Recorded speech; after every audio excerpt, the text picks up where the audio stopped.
Getting hit multiple times coming out of that bike section. More drivers coming to blows.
Well, Well, hello and good afternoon, everybody. Welcome back here to Slow Motion Broadcasting, and welcome back to the Formula V Weekend Warriors. This is round number 4 this season, coming to you today from a rainy New Hampshire Motor Speedway. My name is Ron Maunz, and alongside me, working the comms and the cams, is Joshua Wilkie. Well, Josh, for the first time in quite some time, we're racing and singing in the rain here in these Formula Vs, but it is a return in the rain, no less, to the New Hampshire Motor Speedway. Now, we have run a decent amount of races around this often maligned and not really seen, frankly, ever roval configuration of New Hampshire. This track always puts on some rather unique racing and always some good racing too, so I have a feeling that we're in for definitely a challenge for these races, don't get me wrong, but I think we're in for a fun race. Yeah, absolutely, Ron. You don't get out here a lot, for sure. I've actually raced here once or twice, and it can be a ton of fun.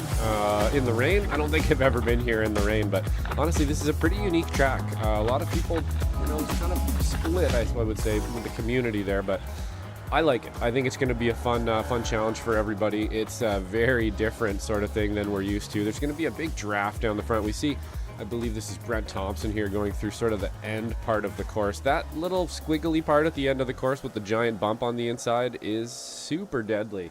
I'm sure it's going to catch a couple people out. It takes lap after lap after lap to kind of get used to that part because it's just so odd at first. But I think the drivers out here will be able to figure it out. And, it's going to be, again, just another race of decision making and trying to keep it clean really till the end. Yeah, here in the rain, it is important just to try and keep the car on the road. If you can do that throughout the race, you're probably going to stand a really good shot of getting the W. It's been a pretty hectic start to this season here in the Formula V Weekend Warriors. We've had some pretty wild racing, and expecting no different here. Currently in the midst of qualifying, a reminder to those tuning into this series for the very first time, 15-minute long solo session. The drivers have the racetrack all to their lonesome and 4 laps to try and get the job done. So more than enough opportunities to try and master this racetrack, and more than enough opportunities to learn that the tire barriers and the concrete barriers and every sort of barrier you have around this racetrack will not be very pretty if you do run into it. Yeah, no, definitely not. And there's some curbs out there to get you. There's that nasty bump out there to get you. There's that straightaway that you're going to be 3 or 4 wide probably going into T1 to get you. So, yeah, it's an interesting place for sure. Not to, as we said there on the run-up, we don't get out here too much. We're probably the only broadcasting company broadcasting any races at the New Hampshire Oval. But honestly, I really like this place, and it's cool just to get to different tracks every once in a while and have some different challenges for sure. So that attenuator too that Brent just went by there is I've seen it catch some people out in pretty spectacular fashion a couple times there. I believe maybe you and me were on a broadcast when somebody ran directly into that, basically trying to make a pass, kind of pulling out to the side a bit, just clipped it and exploded. But yeah, there's some unique challenges around here. Not as much perhaps as the rain today. Yeah, I don't think I was actually on that broadcast, but I've heard the stories from you and our colleague, Mr. Charles Beauchel, and I believe it was actually Mr. Tim Cox on the call for that many moons ago. See, it doesn't feel like too long ago that I took over from Tim on the lead for the broadcast for the Weekend Warriors. Speaking of, the Spec Racing Fords will be returning this upcoming weekend. Praise be relief for that. We'll be running out another oval in the form of Phoenix, but kind of odd to think about that at the end of this iRacing season, it will have been 2 years since I first started commentating the Weekend Warriors full time. I deeply apologize to the Weekend Warriors community as Tortullo all crossed up, heading his way into turn number 6. Now, this is technically a hometown track for Tor, even though he races with the Japanese flag. He lives in the UK. His first racing adventures were in the States, and he's got the opportunity to race around here, raced around this section of the Roval in karts, I believe, and had some interesting adventures there, and you can see that curb coming from a mile away. That is a turtle shell if ever it's been seen on a racetrack. Yeah, that's a good point. It's a green shell for sure out there waiting to ruin your race. Man, it is wet out there today. I'm not sure I have seen the Formula V's slip around quite like this before. We saw, some opposite lock happening there with Tor at very low speed and stuff. Always a bit of a hair raiser for sure when you're at low speed and you start to lose the rear end. You just don't have really the momentum or the autonomy to kind of move the car around sometimes. And you can sort of feel like you're tripping over yourself a little bit. But we're seeing the cars wiggle around out there. Darmid Toomey setting in the fastest time so far. Just behind him, Andy Middleton, and then Guido Marzucci. And then right after that, Tortello. So, I mean, they are nose to tail in the first 3 or 4 cars there. Actually, the first 5 cars are pretty much nose to tail. So, be a pretty interesting one out there for sure. We see this every week, you know, in the Formula Vs. It's pretty close in qualifying. And it's really going to just come down to who can sort it out best during the race, who can kind of keep it clean, who can make the good decisions. You know, we've seen the likes of Guido Marzucci not making those good decisions, perhaps, or getting caught up in other people's bad decisions. People like Tortello seemingly able to get through everything. I don't know if that's just the fog of war, or, you know, he's having been there before. But those are the kind of decisions you need to make. You need to keep your nose clean till the end, and then be real pointy when it matters. It was Darmid Toomey improving on his pole time, a 125.641 for the Irish driver.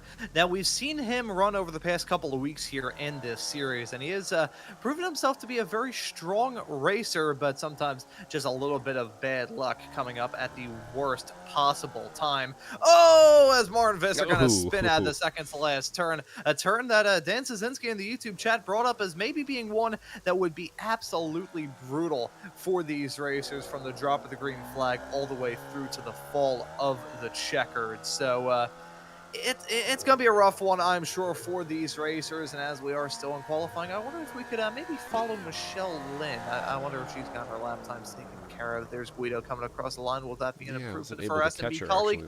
Don't believe it will. I don't think Michelle has. I believe she's already hit the racetrack, has already gotten some times in. Michelle, another one of her the tracks that she's driven at in real life. I believe it's the only one that we've really run here in the Weekend Warriors, with the exception, of course, of Summit Point, that is actually a part of iRacing. I know she has some experience running on a track that I have run at, the various Roval configurations of Pocono. And Josh, have you ever driven on some of the old Pocono Roval configurations on iRacing?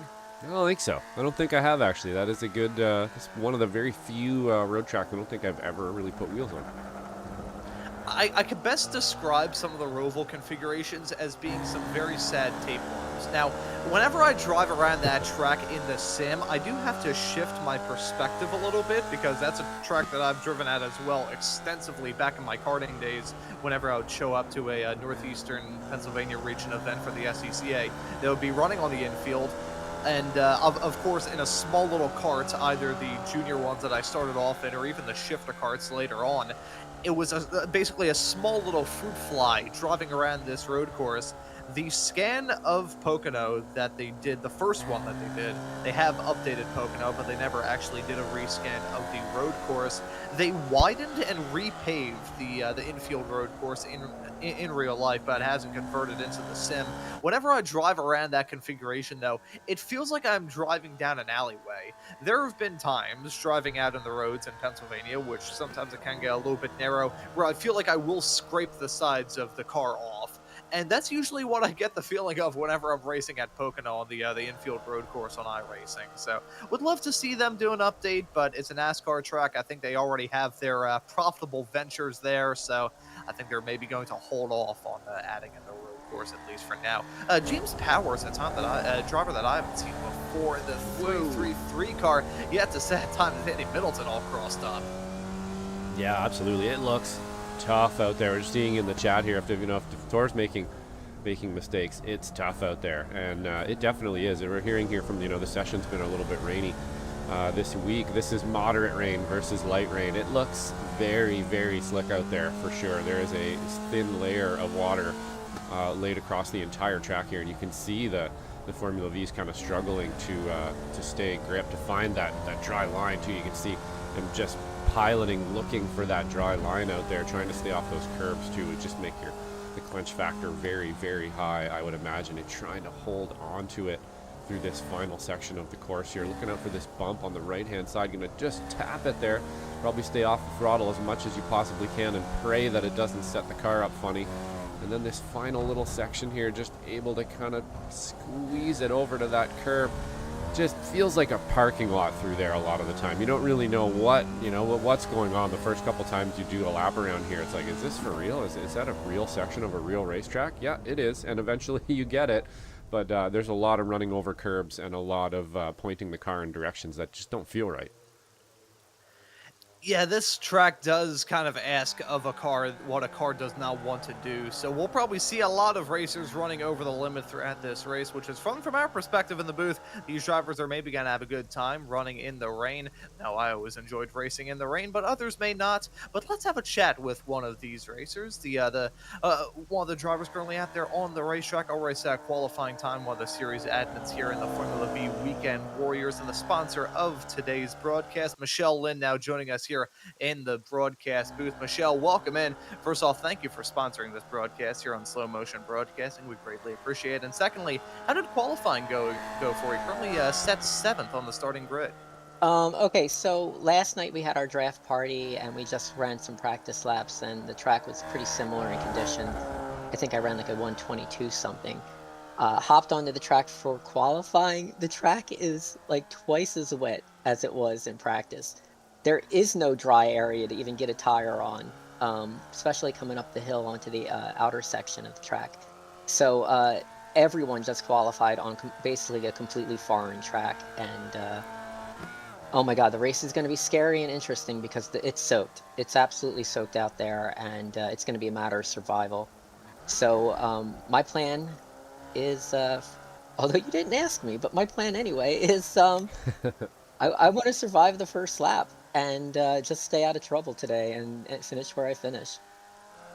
And, as I always say on these broadcasts, as it has been said many moons in the racing world, to finish first you have to finish. I think that phrase is probably going to ring very true here today, considering so as well how tricky some of the turns are in the rain around here. I've driven around this track a decent amount myself in wet conditions. I know that there's certain turns, especially coming out of the oval section into the infield, outfield, out of turn 4, just how tricky it is in that uphill climb. Yeah, the uphill climb, it's a matter of not spinning out, because even the little V with like, we'll call it 70 horsepower, spins tires. So you have to be really careful. Now, previously we could get traction on the outer edge of that corner, the outside, but now that little bit of dry area on the outside is gone. So the whole thing is a nightmare. And then coming down the hill back onto the oval, it's understeer city. I mean, it's just turn your wheel, go straight. So, you know what? I'm going to pop out. We've got 50 seconds until the race. Hopefully I get to talk to you later, though I doubt it. But I'll talk to you guys later. Good luck. Yeah, I will keep my fingers crossed I don't send any falling anvils your way, Please Michelle. don't. Thank you for sponsoring the broadcast, and thank you for joining us in the booth. And that right there was Michelle Lynn, sponsor of today's broadcast here on SMB. Qualifying about wrapped up, 30 seconds left to go. Josh, he brought up some fantastic points. I think survival of the fittest will probably be the agenda of the day. Yeah, it's gonna be a little bit scary out there for sure, and keeping it together is going to be a big part of the game. And we saw actually Michelle Lynn at the Ray Esports Club Racing last Wednesday. They're doing very well right up at the tip of the field, and got a good finish and everything as well. So there's a lot of speed out there. There's a lot of competence and everything out there in the race cars. So I'm expecting to see some pretty good driving, but conditions like this can really throw a wrench in the gears. When you're seeing the likes of Tortello struggling out there, everybody that we were on board with having some issues and struggling through corners, this is going to be an interesting one for sure, Ron. And it does look like maybe we have a full pace lap here, so we got some time to get through it. Yeah, we have a little bit of time. This track is on the shorter end when it comes to Rovals at only 1.5 miles, but considering that you pack 14 turns into it, the average speeds are a little bit low. Throw rain in the midst, and even in these Formula Vs that have about the same amount of power as a pencil sharpener, you're still going to be a little bit hair-raisy even on the slightest crack of throttle. But let's take a look at today's starting grid here for the 4th round of this Formula V season here in Season 1 of 2026. It's going to be Darmain Toomey starting from the pole position. Andy Middleton set to join him on the front row. Our very own Guido Marzuki will start in 3rd next to Tortello in 4th. It's Chris Montgomery starting in P5. Next to him will be your Masters pole sitter of Andrew Love. Michelle Lynn, Series Admin, alongside fellow Series Admin Jim Brewster, making up row number 4, with Stephen Westcott and Martin Visser running at your top 10. And then in P11, we have Gary Kittle. In P12, from the back racing's Wayne Buttermore. And if we can advance forward here, in P13, we have Brett Thompson. In P14, Nick Tullo. In P15, we have James Powers. P16, Gary Thompson. P17, Jason Grider. And rounding out our field, P18, we have David Tamira. And so that will be your starting grid here for the 4th round of this season. Nice to see Tamir back out there on the racetrack. We usually see him drop into these races, but love to see some returning names, some new names here in this series as well. The Weekend Warriors world continues to grow. SMB continues to grow as well. We want to thank all of you for tuning into this broadcast. But Josh, getting into the meat and potatoes of this, we're going to be talking at length throughout this broadcast, as we already have, about how tricky this track is going to be. But I want to ask you, what do you think is going to be maybe the most treacherous section throughout this upcoming 30-minute long race? Yeah, there's definitely a couple. I think we're going through one of them right now, honestly. This little kind of toilet bowl gravitron area that it kind of begs you to throw the car into it, and I think maybe we're going to see some pass attempts into that area as well. And taking that low side almost kills you every time, especially in the wet, so I wouldn't be surprised. And then we're coming up on another section right here, Ron. I think this one is definitely going to catch some people out through here. That bump, this little left, right, left section here, right, left, right, is gonna take some people out, I think. And yeah, I think that's it. This first lap is going to be very telling as to kind of where things are going to shake out as we get our start going green. Yeah, it's Darmay Toomey in the number 13 car leading us to green here for the 4th round of the championship. The green flag's out. The drivers are on their way, and we're racing here in New Hampshire. Look at Tortello trying to thread the needle up against a safer barrier as they had their way into the first chicane. Marzuki trying to get some moves done. That's himself and Andy Middleton duking it out side by side as everybody else fans out a little bit farther in the back. It's Toomey from Marzuki as Middleton drops down to 3rd. Jim Brewster trying to make up some places after a rough start for him after starting in P8. He's now down to 10th as the field heads their way into this chicanery section right towards the end of the oval part of this racetrack to kick it all off and rolling.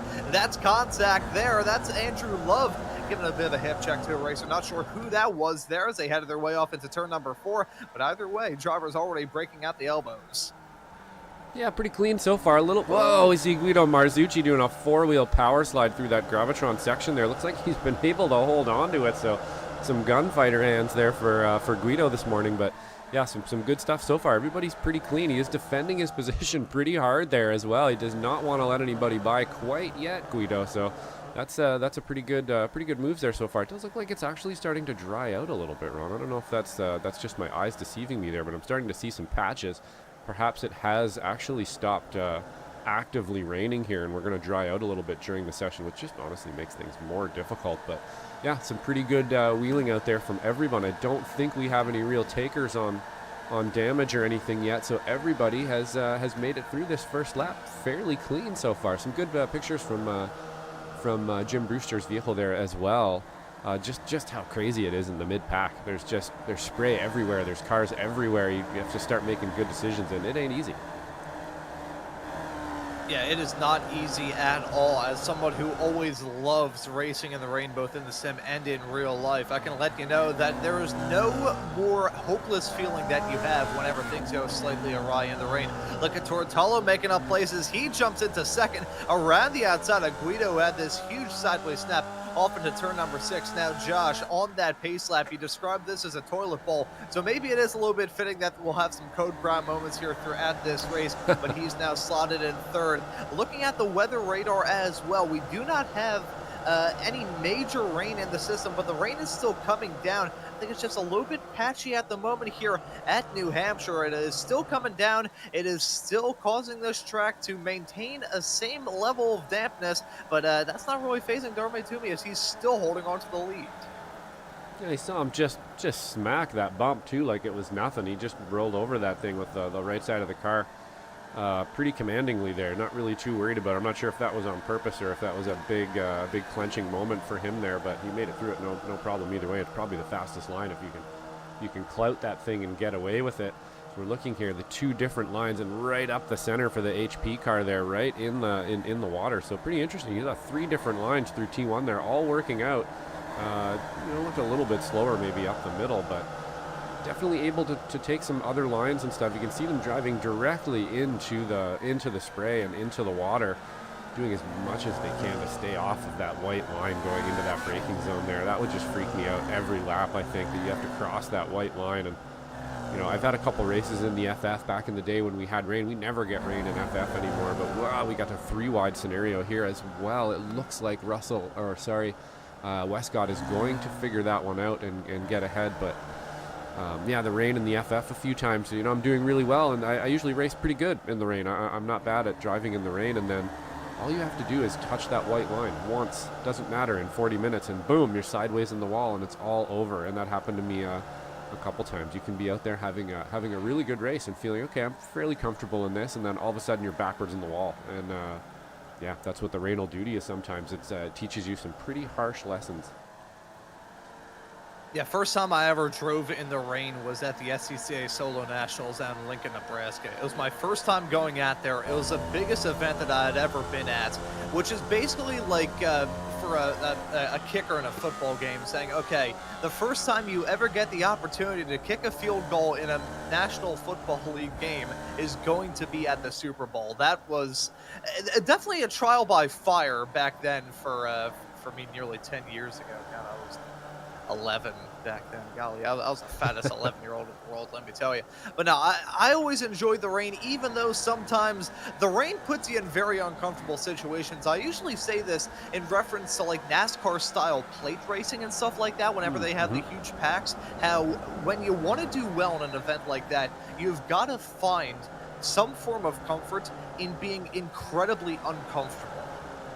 Yep, that's a good way to put it for sure. It's about getting comfortable in uncomfortable situations. And honestly, that's a pretty good point for racing in general. That's pretty much what racing is in a lot of ways. It's finding a way to get comfortable in a really uncomfortable, loud, stressful scenario. I think a lot of people don't realize, even on the sim racing level, you're fighting off uncomfortability, you're fighting off heat, you're fighting off thoughts, you're fighting off emotions, all kinds of things all the time. And the person who can kind of stay the cleanest out there mentally is usually going to drive really clean as well. It's a huge part of racing to try to keep your cool and just keep things kind of copacetic out there and make good decisions, and then you'll be good at racing. I've always said, I believe it was Mario Andretti said, first you learn how to drive fast, then you learn how to drive fast for 2 hours, and then you learn how to do it for 2 hours in traffic with other cars. And the last two are a lot harder than the first one.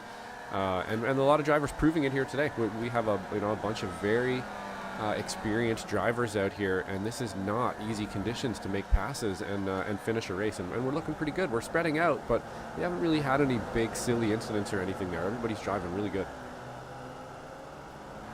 Yeah, everybody running smooth out there. The gaps have grown out, but we still have our battles. Here's one in question. It's Andy Middleton and Chris Montgomery. This is a battle for fourth at the moment. Montgomery hopping the berm a bit as they headed their way out of turn number 6. This may give Montgomery the opportunity to go for a run, maybe go for a dive heading off into turn number 9 here. This downhill left-hander really tricky to try and get a place. I thought he was maybe going to go for it, but he decides to back out of it. Smart call, I think, there for the driver of the number 33 car. Interesting timing, in fact, for you to bring that up. Looking at the other car of Chris Montgomery and the helmet that he usually runs for these events, I believe that's a callback to Nigel Mansell's helmet back when he was driving an IndyCar in 1993 and 94. And in that period of time, you want to know who he was teammates with? It was Mario Andretti. So a little bit of tie-in there as he goes for the move into turn number 1. Middleton going to yield that spot. Very funny how things work. Yeah, great pass from Chris Montgomery there with the throwback helmet. Yeah, that was sort of my era of IndyCar, at least one of them anyway. I used to go and watch the Molson Indy in Toronto every year in the 90s, and it was pretty amazing. I used to really like Michael Andretti back then, and it's quite the era. I believe, that Texaco helmet is reminding me of when Mario Andretti took flight on the back stretch. I forget what track it was, but went over 2, 3, maybe 4 times before he hit the ground. Didn't hit anything, walked away from it, but I think that was kind of the end for him. That was about it. That was the day he was like, you know what, I think I'm too old for this. I don't want to do this anymore. And I'm not sure we saw him race again after that. Just reminding me that old Texaco / Kmart liveried cars there were quite the era.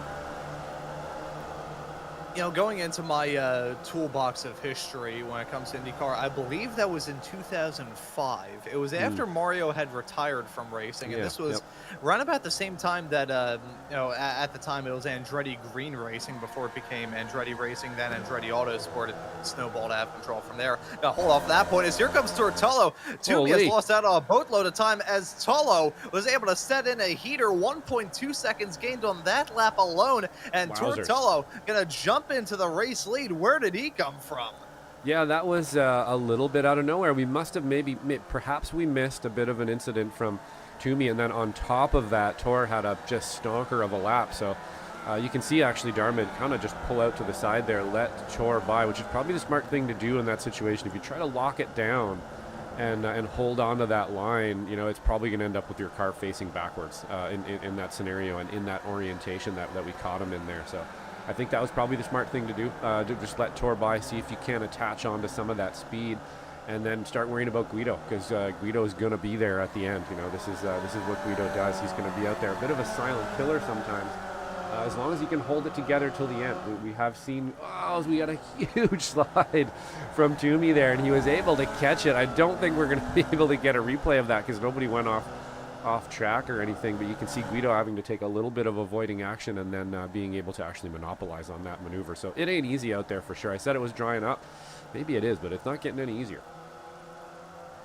Oh, it certainly is not. And for Darman Toomey, it has been a disastrous past couple of laps for him. At one point, he was leading by nearly 2 full seconds. He is now about 2 seconds off of the lead as he's running in third with Tullo and Morzuki right up in front of him. Tortello trying to pull a gap. Now, it has been a commanding start, it must be said, for Tortello here in this season. Previous 3 rounds of this championship leading into this race here today, 3 straight wins. And if you want to go back, I believe he's now in a streak of 4 wins in a row after winning the season finale back in season 4 of 2025. So he has been super duper quick as of late, proving once more why he was a 3-time reigning champion at the end of 2024 and the start of 2025. Had to take some time out of the sim ring as we cut away right as Andrew Love loops it around. Here was Darman Toomey nearly looping it. At that, sledding his way downhill through 9. Yikes. Nothing he could really do there as Morzuki gonna pounce. Oh, and we missed Andrew Love. Unfortunately, just made a pretty sweet pass around Michelle Lynn, but unfortunately finding the limits of grip here. Let's have a quick look back. So again, perhaps just trying to maybe looking in the mirrors a little bit. And no, you know what? That just sort of happened. There's a bit of a compression by the looks of it right there, and the car just didn't handle it well, did it? Maybe asking a little bit too much angle of it at that exact moment. And I mentioned it in the interview with Michelle before we got the race up and rolling right towards the end of qualifying. That compression through there, I'm trying to think of the best way I could sum it up, because it's an odd feeling. As soon as you head your way through that section of the track, the rear end's a little bit loose, especially in the rain, considering the wet paint on the outside there, because this is primarily an oval racetrack, and you're not really designed to run on the road course here, but you still can do it on iRacing. I think they run it occasionally in real life. But you're heading your way out of there. You're already a little bit loose for traction in the first place as you turn your way on to that turn. And then when you hit that compression, the front end obviously is going to be the first to respond. So the front tire is already turning when you hit that hill, and it's just going to spin you around like a top. And there's really not much you can do out of it. Pretty much what you got to do, just kind of line up the steering a little bit, let the wheel kind of get yanked out of your hands in a sense, and then you very briefly, have to let the car steer itself.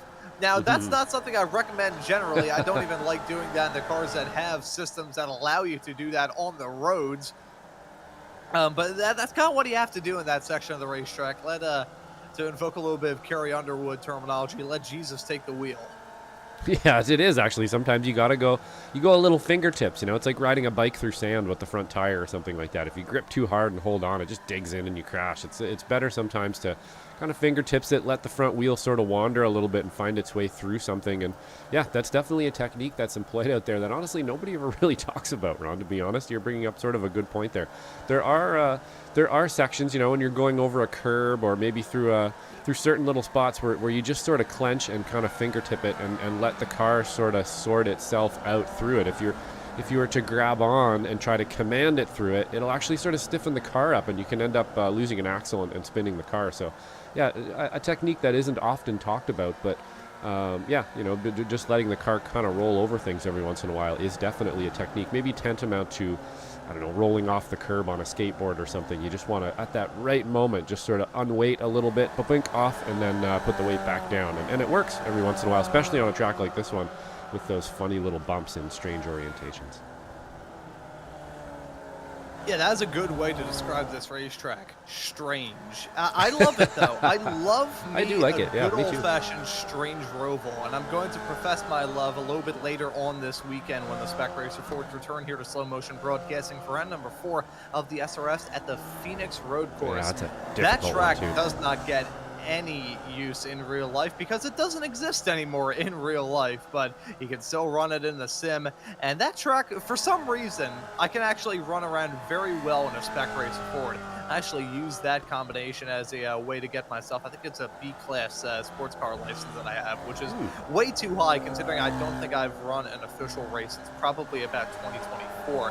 Got some battles going on out there on the racetrack. Jason Grider battling with an army of aliens who are trying to abduct him up into a UFO as Gary Thompson is trying to get a move put on him in the 889 machine. Nice to see Gary Thompson out there on the racetrack in a car that I can best describe as painted in mustard yellow. I believe he's actually a Spec 2 racer, but very close to the other Masters numbers. Either way you slice it, he's holding on to P16 at the present moment. Last of the cars out there on the racetrack, Tamir did not take the start, and Gary Kittle ran into some drama a little bit earlier on. To bring up what I was going to say, though, before the battling up in the front started to heat up, the crash that I think you were maybe referring to, there could be two, and Dan and Brian Szynski both hitting opposite points that are rather true. Michael Andretti was the one. He had a brake failure in mid-Ohio and basically did what Simon Pagenaud did into China Beach before Simon Pagenaud was even out of karts. Tumbled through there, walked away from it, but it was rather scot-free. And then that was actually after Mario had retired and Michael had briefly driven for Chip Ganassi the year after he had raced for McLaren in Formula One, which allowed Nigel Mansell to get into IndyCar in the first place as a reigning champion. There's a lot of stuff going on in the 90s in IndyCar. There was, confusing. Goes on around. And then the other one was Mario Andretti in 2005. He was practicing he was practicing to maybe be the reserve driver for his son's team. Tony Kanaan, I think, had broken his wrist a little bit earlier on in the season. I think it was actually 2003. I'm going to amend on that statement. 2003, and Tony Kanaan had broken his wrist in the earlier part of the season, and Mario was testing Tony's car. It was a 711 machine. I think it was Paul Dana that crashed right in front of him, left some debris out there on the racetrack. Mario clipped it, and the way those IR03 and IR05 Indy cars were set up, the rear wings were absolutely huge. They have them on iRacing. If you ever want to drive them, they're an interesting experience with some very cool sounding engines. But the rear wings were basically a giant park bench. So to try and get the speed on the ovals, they would hike up the front end really high and put the rear end as low as possible. So those cars had a problem taking off as a result, because any sort of undulation on the front, the air would just pick it up underneath it and it would just start to soar in the air.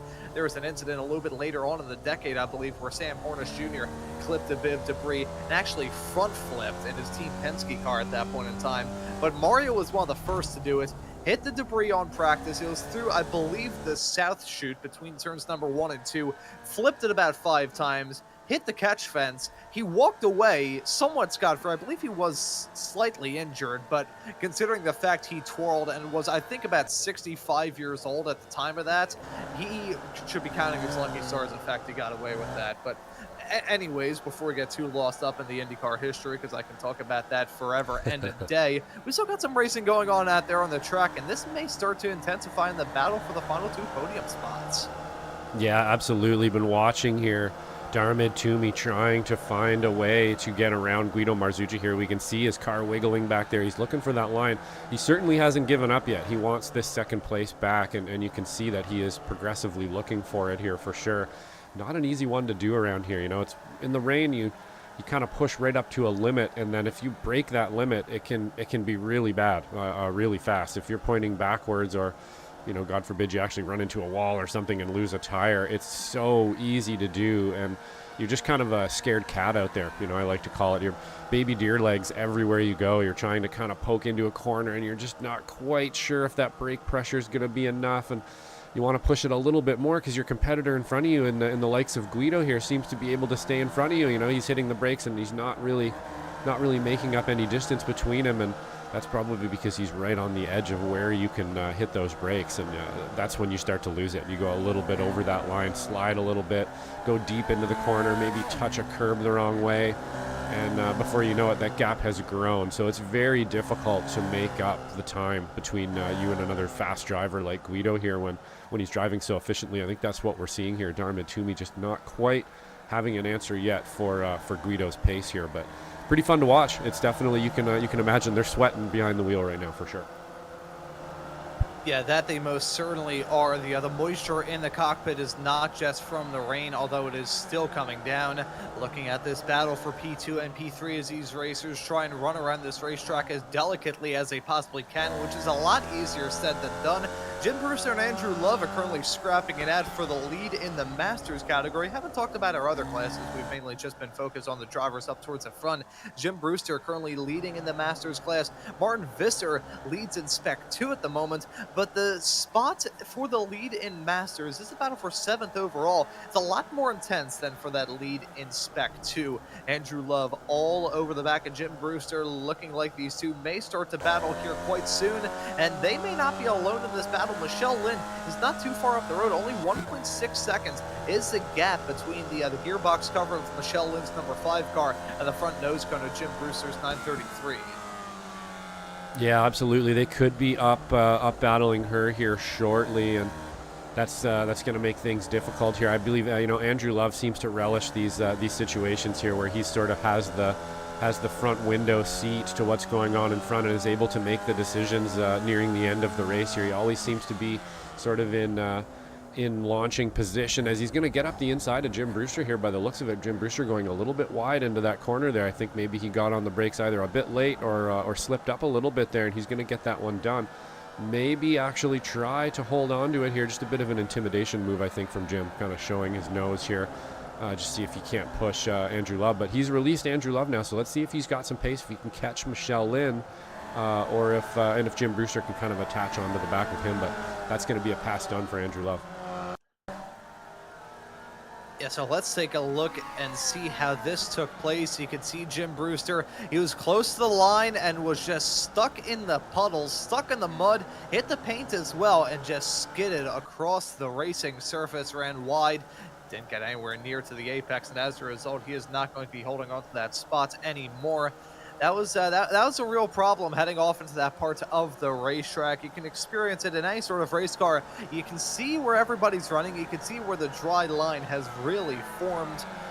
It's not a lot. It's not a lot of space for these racers to try and run in. It is essentially like trying to drive a big box truck down an alleyway. It's not going to work out well in any sort of race car. The Formula V can work it just because the Formula V is pretty much the size of a molecule compared to some of the other cars on iRacing. If you ever drive a NASCAR stock car around here, which I believe I did one time. I think I drove one of the NASCAR next-gen cars around here, and that was a rather fun combination, actually. But regardless, the Formula V, running it around here, and especially into turn number 4, you don't have a lot of room to try and make something work. So you're trying to do a lot with very little. You're basically trying to run a slip and slide with a drop of water and a little bit of soap. It can't really work out too well, but you'll try your best anyways. Less than 8 minutes to go here in this race. Tortello holding on to that top spot, the number 90 car.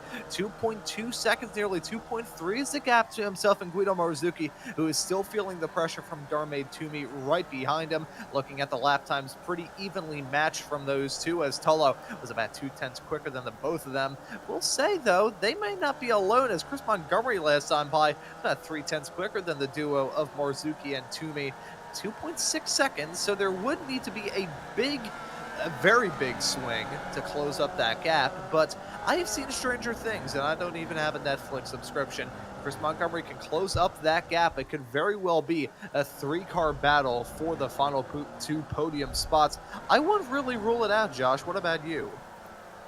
Yeah, I don't think you can rule anything out in one of these races at all with the rain like this. You never know, especially kind of the wee hours of the race here. You know, people get a little bit springy. They think they can make that pass. There's not a lot of time left to do it.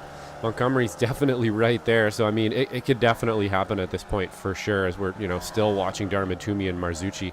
Probably the closest battle on track right now is between the two of those guys. And, man, that could very easily boil over on for sure, especially in these conditions here. So it wouldn't surprise me. If I was Chris Montgomery, I would just be plugging the laps that I know how to do right now and try to hold on to this position, not make a mistake. And who knows? He might just get handed to you here if these two drivers in front of you, as we see Toomey going up the inside into T1 here, and he's going to do. Guido's going to pull pretty much the same move Darmid there, a little bit more pointy though. He's not going to let it go on the outside, back to the inside. Great move from Guido there. Some really good heads-up driving. Yeah, and Toomey just trying to get back up into that P2 spot. It's been a somewhat unfortunate way things have gone for him in this race. Not really anything that he did wrong. There may have been a sideways snap in a lap where he lost 1.2 seconds to Tortolo.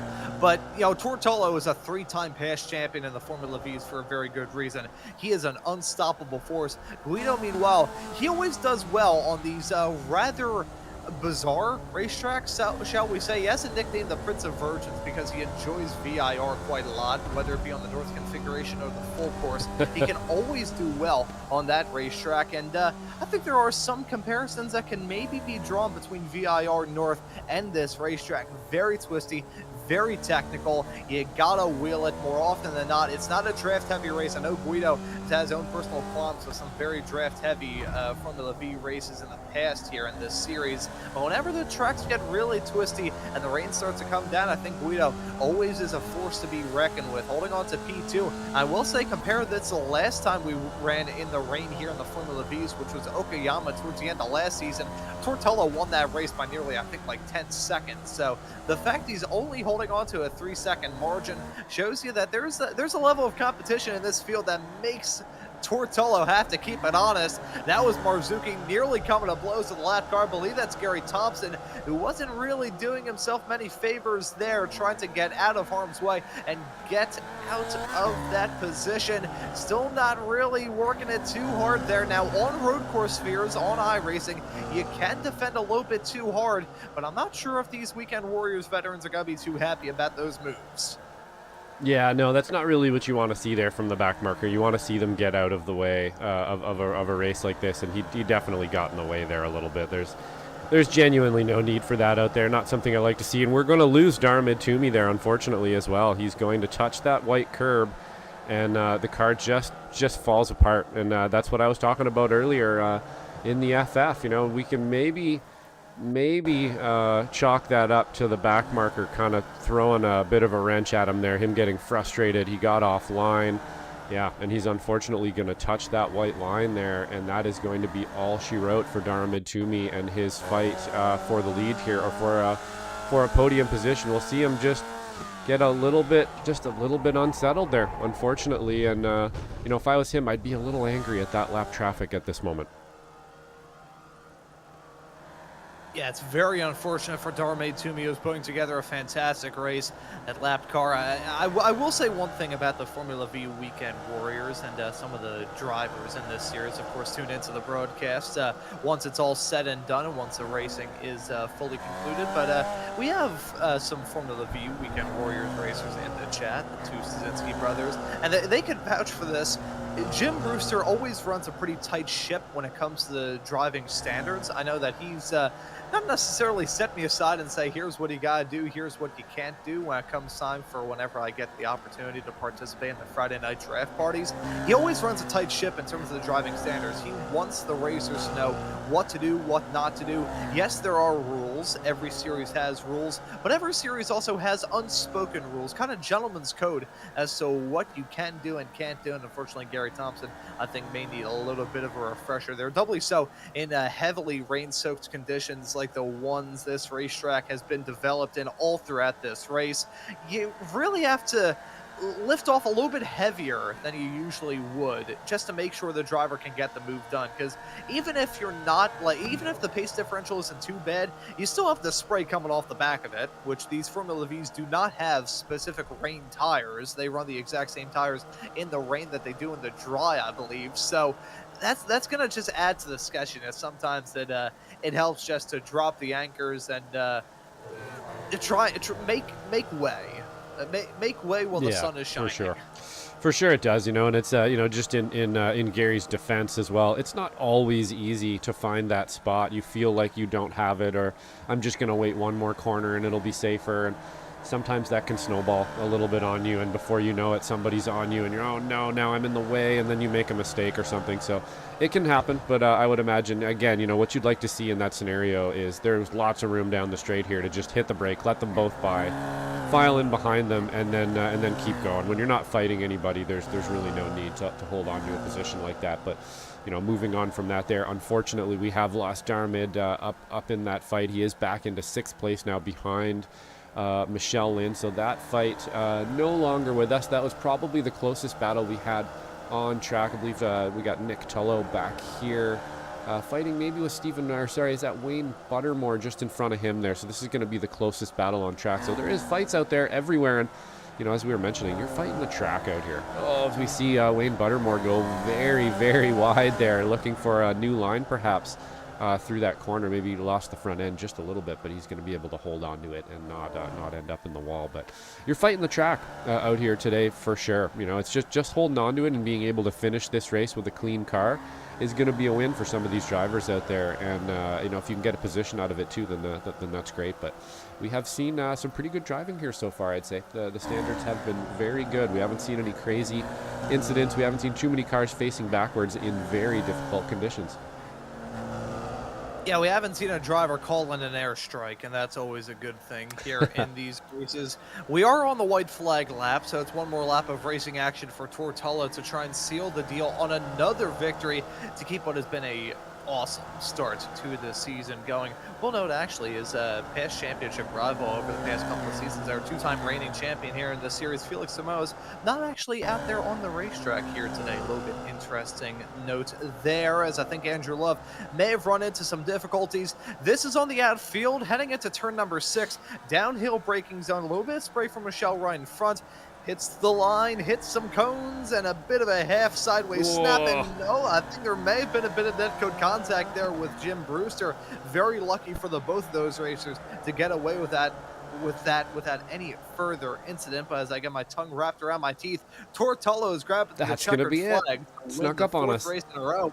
Guido Marzucchi finishes in P2 with Chris Montgomery inheriting P3 as a result of that drama with Darme Toomey. He's going to come across the line in 6th, right behind Michelle Lynn and right in front of Jim Brewster. Your winner in the Masters category, Martin Visser, will win in Spec 2.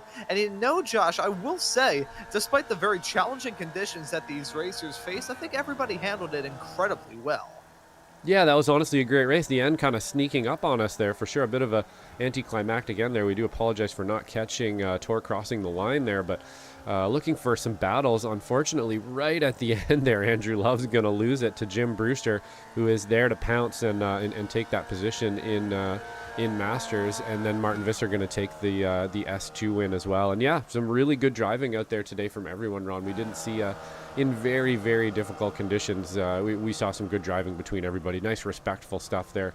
A little bit of back marker issue, but honestly not that big of an issue there. Like I said, it can be difficult as a back marker to know when to move and how to do it exactly, and I'm sure the admins will take care of that one. But yeah, again, a pretty successful race around New Hampshire, and we'll move on to the next round here. And I'm sure there's some drivers who are happy to get this one behind them, and others who enjoy this place, as we're going to get some airtime. Always funny. I'm waiting for Tortello to get a little bit of, a little bit taken up off the top. I'm waiting for somebody to just vault over top of his race car. Smaller participation here in the fourth round of this series on this track that is not part of base content. This is still a paid racetrack. That's Guido upside down. There's Wayne Buttermore there in the back of shot with a wounded race car. Let's see this from Tullo's perspective. He usually doesn't join in the jumping shenanigans, but he did here today. And a little bit of lawn darting, nothing major. There's Jason Kreider, meanwhile, in the background. Always Jason Kreider's always got a good one for us in the bank for sure. He definitely knows how to launch that race car. You see Guido pirouetting through the background poetically there. Some pretty good stuff here today from everyone. Wayne Buttermore with the perfect level four-wheel jump there. That was also a very poetic shot in the background. Tor looking for some more stuff. You know what? We're gonna pull up Wayne Buttermore because that was a nice level flight, is what you like to see every once in a while from these. You know, after being a bit of a connoisseur of Formula V's flying through the air, this is what I like to see here. Let's see if we can get a good shot of it. Gonna see him hopefully here, just perfect level flight. Oh, if there was a landing hill there, he would have landed it with no damage or anything. That's perfect. Yeah, I mean, it was a smooth landing, smoother than Guido, for instance, landing on top of his head. His back probably got destroyed as a result of that, but you know, you gotta crack a couple eggs to make an omelet, I guess. Here's Guido and his wild ride. Oh, see, that's not how you do a landing. That's how you somersault. That's... Oh, he's just fingertips. Yeah. Oh, and it just bounces around like it's made like it's full of helium. That was a good one. That was a good one from Guido. Maybe we'll take a look at let's see here, Jason Kreider. I think he had a good one too. Yeah, let's see from JG1 in the 552. How's this gonna work for him? He was the one that had the wild jumping shenanigans right behind Tor. And, oh yeah, lands nose first. He ended up being on all four wheels. I mean, granted, a couple of the wheels were snapped off the chassis. Oh, I could just see there in the back a shot. Maybe it's my own camera shot there, but I think I could see Stephen Dale. Oh, she stomped it. That was an even better one than Wayne Buttermore's there. That was a backbreaker for sure, but nice and level for Michelle in there. I like to see that. I'm looking at the iRacing. I'm looking at the SMB feed. I just saw that was actually Steve Myers and Dale Earnhardt Jr. there in the back of shot as we saw some of the jumping shenanigans going on there. Perfect. Oh, you love to see it. You love to see it indeed. It's the only racetrack where you can run into trees, rocks, and have a very odd jump indeed. I never mentioned it as well. The tire barriers on the outside of turn number 4. You get stuck in that, you'd basically be stuck like a rat in a glue trap. But we didn't see that here today. Instead, we saw some great racing for round number 4 of the Formula V Weekend Warriors. Michelle Lynn making this broadcast possible, and Gold Dime Racing. We want to thank Michelle for making it all possible. And let's take a look at our results here today. One page, so we don't have to break out the WD-40. It's Tortello grabbing the W. I think that's the first time I've seen him with Nick's Vision as his team, so we'll maybe have to hear that and the other thanks and shouts out a little bit later on. Guido Marzucchi is going to finish right behind a P2 with Chris Montgomery rounding out your podium in 3rd. Andy Middleton and Michelle Lynn complete your top 5 with Darme Toomey finishing right behind in 6th.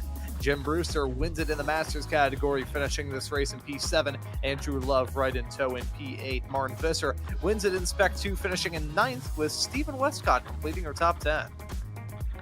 And then 11th, we have Nick Tullo, Wayne Buttermore in 12th place, Jason Kreider in 13th, James Powers in 14th, Gary Thompson will take 15th place. In 16th, we have Brent Thompson, and in 17th, Gary Kittle. And our final driver in 18th place is David Tamir. Good to have him back from the Indonesian Racers clan.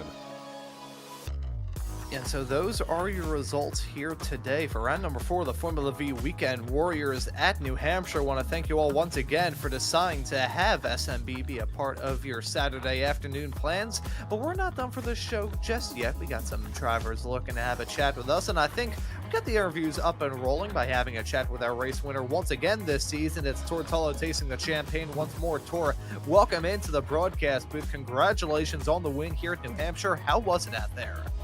Oh man, Ron, it was ridiculously wet.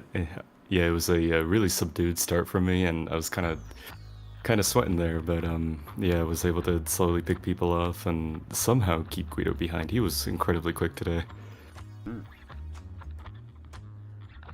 Yeah, it seemed like you and Guido were pretty much the masters of the field. That and Darme Toomey, who led earlier and then got struck by a falling anvil a little bit later on. Want to ask you about this track and this combination. It's not the first time that we have run in the rain here at the New Hampshire Motor Speedway road course. And of course, you do have experience running here in real life. I want to ask you about the challenge of this combination because it did not look easy at all. Oh, certainly, yeah, certainly not. Just the surface, the track layout, like everything, it's never really gelled well with me. I really do think it's a dangerous circuit. But yeah, it's that with rain, oh boy. Yeah, just barely any clue what I was doing, but yeah, somehow we all made it. Yeah, you'll walk away with another W. It's been a convincing start for you here in this season, and looking to keep the momentum as we head off into the next round of the championship. That'll be north of the border to Circuit Gilles Villeneuve there in Montreal. What are your thoughts heading there in 1 week's time? Gilles Villeneuve, I haven't driven that circuit in a while, but I've always loved it, so I'm really looking forward to it in the V. I imagine it'll be quite a bit of a draft track, but I love those, and I'm really looking forward to it. Yeah, and I am kind of half looking forward to seeing what sort of shenanigans may go on heading into the final chicane on the last lap of the race. But hey, that's for what next week has in store. For now, though, Tor, we'll let you celebrate after some thanks and shout-outs at the end of this interview. Just wanted to say thank you to Brevin Motorsport for all the time I was able to drive for them. I've left them and I've now joined NIX Vision, a Japanese-based team, so just the first big thank you to them, and hopefully many more. And a big thank you to my content partner Kumani Mune, and to you guys at SMB, and yeah, everyone else I was driving with today. And thank you as well for joining us here in the broadcast booth, Tor. Well done on the W, and looking forward to seeing you out there next time out of Montreal. Thank you very much. And that right there was Tortello. I was wondering there. Nice to see him land on his feet with another great team. Fantastic racer, both in the sim and in real life. But Josh, I'll pass the mic off to you and ask who you want to have a chat with. Yeah, maybe we'll pull Guido in here and have a chat with him here from P2. Alrighty. Guido, a P2 out there today in some pretty rough conditions. You were looking very, very solid. There's some of the drivers around you there kind of squiggling around and seem to be having some problems, but you seemed to be pretty darn solid out there, able to come in with a P2. How'd it feel out there today? Well, it was rough. It's good to have finished first of the terrestrials after the right behind the alien. Of the league, and yeah, it was rough. It was rough, especially qualifying, because despite being static weather, the conditions during qualifying were completely different than the practice session. So it was the track was completely damped, and right. It was the outlap was a shock. It was really a shock because it was. Everything that you put into your muscle memory, the lines that you memorized, you just had to throw them off and start from scratch again. But being in quali, you don't have the time to optimize things, you know. So you really have to trust your skills and try to do your best. Luckily, I was able to have a good starting position. That's what I wanted on this track, because I knew that I like this track and I like these conditions. I knew that I could be fast and quite consistent. Despite almost dying lap 1 at the bowl, entering the bowl, I was. We just saw that actually on the replay here. The big 4-wheel power slide. Good save on that one. Just kind of neutral slide. And it worked out for you. It was close. I was able to catch it. Kudos to Thor that anticipated it and didn't crash into me. And I was able to continue with 0x. I brought 0x to the end, so I got the bonus points. Yeah, it was a solid race. I like the track. I like these conditions. I like driving the V's in the rain. I hoped to be a bit closer to Thor, but after he got those couple of seconds of gap, the pace was pretty much the same with him. I was able to stay within a couple of seconds to him until we had a bit of an issue with a lapped car, a back marker, which let the Thor go and then contested me 2 corners. So I was like, hey, I'm already slower than him. You should do the opposite. But Yeah. and I don't know what happened to their mate because suddenly he disappeared. He was in that was my unfortunate. Yeah, he had some pretty Yeah, much I- just went a little bit wide. Car was kind of in a. I think it was right after that back marker incident. If I had to guess, he's a little bit frazzled from the back marker incident, and then just in a braking zone was a little bit wide into that corner, and the car was unsettled a bit. It just did a funny squiggle, and boop, he was backwards before you could blink. So Okay. unfortunately took him out of that one. You guys were having a great battle there for a bit. Oh yeah, he's really fast. He's unfortunately he's took out. really fast. He's one very good addition to the league. And that's all. It was a good race after a couple of unlucky races with 2 crashes in the last 2 races for cars spinning right in front of me. This one at least was uneventful, and that was I was hoping for. I was talking to Michelle before the race, and she asked me what I expected for this race, and I don't know what to expect. But what I want is an uneventful race. Just drive half an hour by myself, keep my position, no drama. And go to the end. And yeah, it was good. It was good. I enjoyed it. I had a good result. So yeah, it's fine. Excellent. Yeah, it was definitely a good one out there. I believe next race is in Montreal. Montreal. At, Circuit de Yep. Gilles Villeneuve. Really great track, and I'm not sure we've seen the V's around there yet. Probably be a lot of drafting. is there. Probably be a bit of technical stuff there as well. So are we looking forward to that one or not so much? We raced there a few seasons ago. Okay. SMB wasn't covering all the Right. I think SMB started to cover the V's a few races after that. Right. Well, it's completely different from this one. It's an F1 track, so with this, especially with this car, there will be a lot of drafting,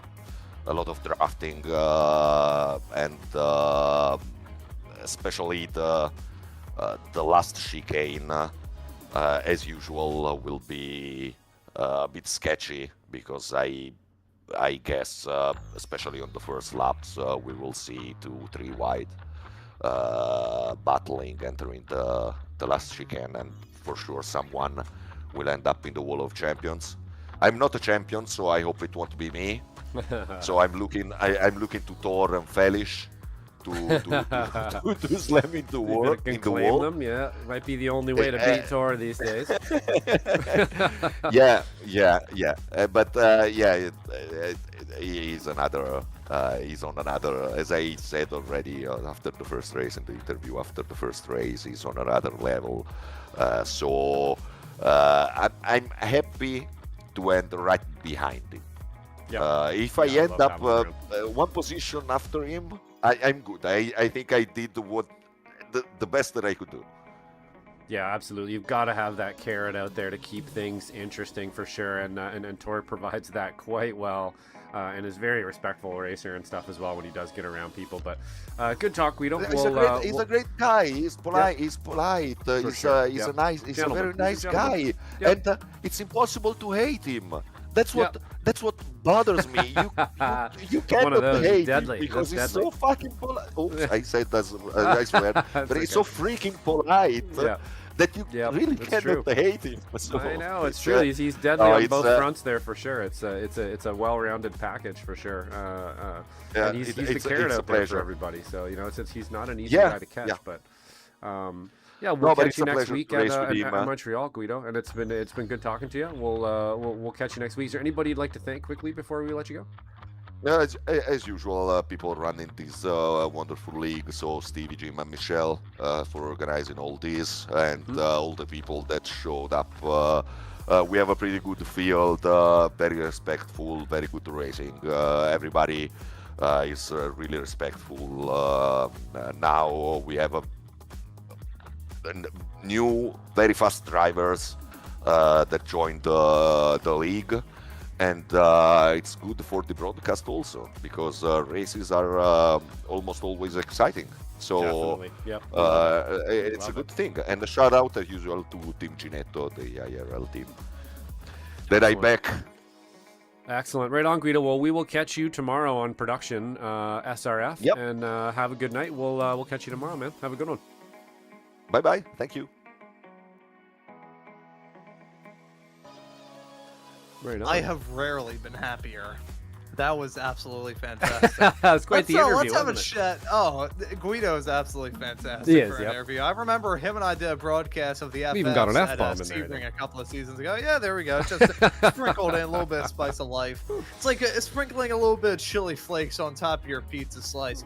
Let's have a chat here with, actually, I realize I say that. Guido will probably hate me for saying that. That's something we do here in Philly. Oh, In yeah. Italy, Don't would say that probably to net the you about Italian man. 15 years in prison. But let's have a chat with Jim Brewster here, a Masters winner at the end of the day. Jim, welcome into the broadcast booth, man. It's P7 for you and a win in the Masters category. How was it out there?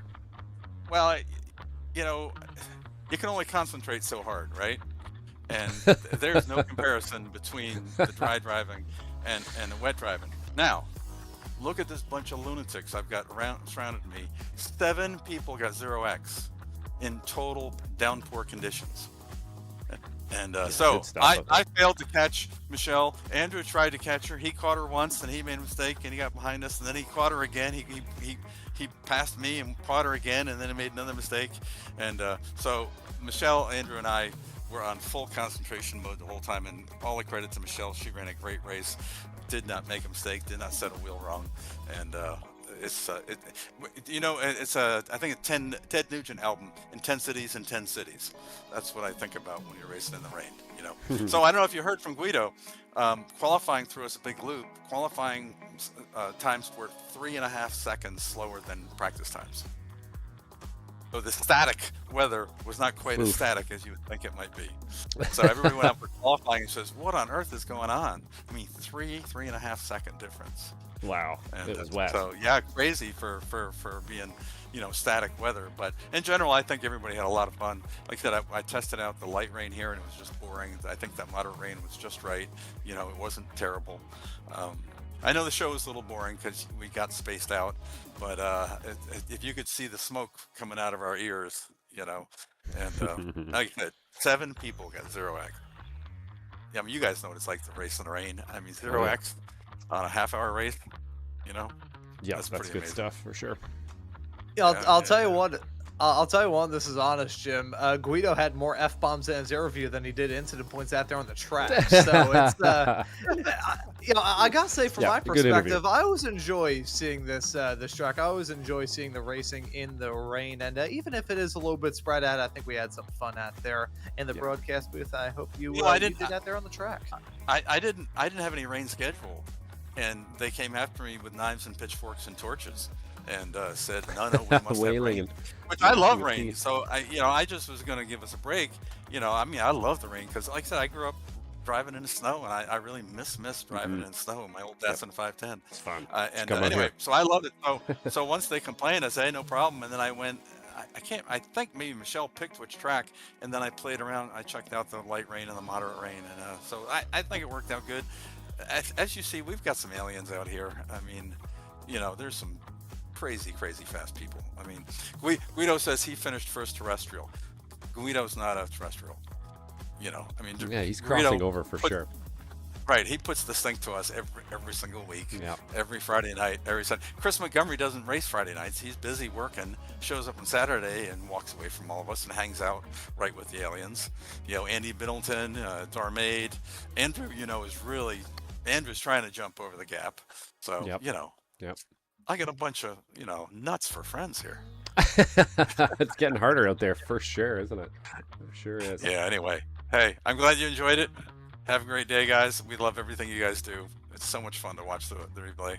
You know, Sure. I'm so bummed that I missed Wednesday night. I see Wednesday night was a lot of fun. I just totally missed. I have a different league, and so I just totally missed the Formula V's for last Wednesday. And it looks like everybody had a really good time Wednesday's on Wednesday. proving again how good the driving is getting there. Michelle Lynn up at the pointy end. The level of driving in the V's has really come up in the last few seasons.